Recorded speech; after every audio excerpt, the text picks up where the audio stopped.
Classic criminal പതിയെ brutal ക്രിമിനലായി മാറിക്കൊണ്ടിരിക്കുകയാണ്. അതാണ് ദൃശ്യം 3യുടെ റിവ്യൂ ആയിട്ട് ആദ്യം പറയുന്നത്.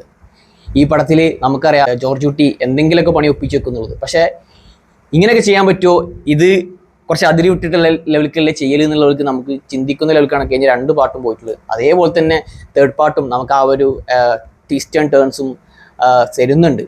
ലാസ്റ്റ് ഒരു അരമണിക്കൂർ നമ്മൾ വിചാരിക്കുന്ന പോലെ തന്നെ ആ ഒരു കത്തിക്കളി പടത്തിലുണ്ടെങ്കിൽ പോലും ആദ്യത്തെ ഫസ്റ്റ് ഹാഫ് ദൃശ്യം 1 ഉം 2 പോലെ തന്നെ ഒരു ഫാമിലി ഡ്രാമ പോലെ ലാഗ് അടിപ്പിക്കാതെ തന്നെ ആ പടത്തിലേക്ക് വേണ്ടിയുള്ള സാഹചര്യവും സന്ദർഭത്തിലേക്കും എന്ത് ചെയ്യേണ്ടത് കൊണ്ടുവന്നിട്ടുള്ളതാണ്. സെക്കൻഡ് ഹാഫ് നമ്മൾ കാണുന്ന പോലെ സെക്കൻഡ് പാർട്ട് പോലത്തെ ഒരു പാറ്റേൺ അല്ല. 3rd പാർട്ടിലും സെക്കൻഡ് ഹാഫിൽ ഒരു വേറെ രീതിയാണ് അവർ പിടിച്ചിട്ടുള്ളത്. അതുകൊണ്ട് തന്നെ ഈ പടം വർക്കാവുള്ള കാരണം ഒരു റിപ്പീറ്റേഷൻ ഫീൽ നമുക്ക് വരുന്നില്ല. വേറെ രീതിയിലേക്ക് കേസ് അവർ കൊണ്ടുപോകുന്നുണ്ട്. പല നമ്മൾ ചിന്തിക്കാത്ത ലെവലിക്ക് അവർ ആ കേസ് വീണ്ടും പുനരന്വേഷണം നടത്തുന്നുണ്ട്. ഇപ്രാവശ്യം ഒരു അൺഒഫീഷ്യൽ ലെവലിക്കാണ് അവർ നോക്കുന്നുണ്ടെങ്കിലും കുറച്ചും കൂടെ പേഴ്സണൽ ലെവലിക്കാണ് ഇപ്രാവശ്യം ഈ പടം ഫാമിലിപരമായിട്ട് കൊണ്ടുപോയിട്ടുള്ളത് എന്നുള്ളതാണ്. ആ ഒരു പേഴ്സണൽ ലെവലിക്ക് പടത്തിനെ ക്യാരക്ടേഴ്സ് കൊണ്ടുപോകും അതേ ലെവലിക്ക് പേഴ്സണലായിട്ട് തന്നെ ഈ പടത്തിനെ എന്ത് ചെയ്യണം ട്രീറ്റ് ചെയ്യുന്നത്.